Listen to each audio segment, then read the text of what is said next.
Today on Judge Faith. After careful analysis between the contributions these men have offered toward Canadian studies, Mr. Sioui and Mr. Griffiths will be given time to defend their argument. All of multiculturalism in our nation is ready to be argued. Mr. Griffiths, your time starts now. Faith Jenkins. Her distinguished legal career began when she graduated first in her law school class. She quickly became a tough New York City prosecutor, and then a preeminent legal analyst on cable news. And now she's the judge in her own courtroom. Her cases are real, and her rulings are final. She is Judge Faith. Plaintiff Roger Griffiths claims Canada is a multicultural nation, as it lacks a single identity. He is a philanthropic advisor, author and television broadcaster. Defendant George Sioui says Canada does not lack a single identity, and is ready to defend his argument using evidence from Amerindian culture. Remain seated and come to order. Court is now in session. The Honorable Judge Faith Jenkins presiding.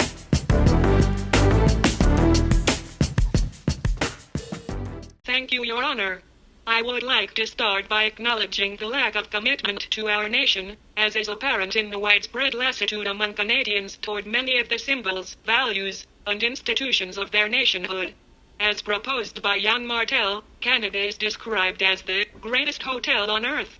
I believe this concept contributes to the idea that Canada lacks a core identity, given the impermanence and lack of commitment that is consistent with hotels. I agree with some aspects of the hotel network proposed by Martel, however I do not believe it to be an asset to our nation. The idea that everyone is welcome to enter and leave Canada proposes the belief that there is a lack of commitment, in addition to lack of pride toward the nation. To build upon the concept that Canada is seen as somewhere that imagines everyone as a visitor, it is substantial to acknowledge the way Canada is constructed. This nation is built upon many fragmented provinces and regions. These individual regions are often created on separate beliefs or religions. For example, Quebec. Its contribution to Canada is a strong French-Canadian assertion, which, although highly exclusive, contributes to Canada's overall identity. Through Canada's decreasing national contribution, as opposed to its increasing regional contribution, it is important to emphasize the fact that on average, 50% of Canadians do not vote. They do not contribute to their nation, rather, they contribute to their individual province. This is representative of the dissatisfaction Canadians feel toward belonging to something more than their individual province. Thank you for your statement.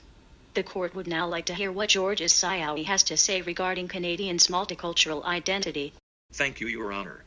I would like to address Mr. Griffith's statement regarding Jan Martel's hotel metaphor. In my opinion, this metaphor is consistent with Amerindian values. By accepting individuals of all values, races, and religions, we are following in the footsteps of our ancestors, who were welcoming of the Europeans, despite the diseases they fell victim to, and accompanied them here. Mr. Griffiths, I understand your concern regarding the lack of voting. However, it is important to acknowledge the deeper reasoning behind its occurrence. Our ancestors' political ideals consisted of humble. In today's nation, this is counteractive considering the government's hierarchical foundation and overall commitment to self-fulfillment. Respectively, the government is a much greater reason for the lack of voting citizens, thanks to their failure to carry on previously successful Amerindian values. I acknowledge your claims, Mr. Sioui. However, I strongly believe Canada's national identity will decrease immensely if we continue to be accepting of such sporadic views, religions, and beliefs.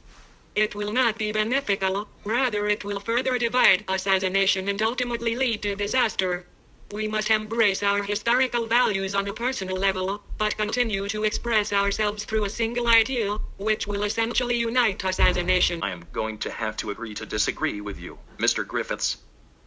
Strongly oppose that our national identity will decrease. As a matter of fact, I believe our national identity is dependent on the acceptance of the diversity it has become accustomed to. If we follow the ideals of the sacred circle, separating will not be a problem for our nation. Rather, it will allow us to further grow as a nation through the respect we are bound to provide for all material and non-material things. Thank you, gentlemen. I would like to call a recess. When we return, I will advise you of my outlook regarding your claims of Canada's multicultural identity.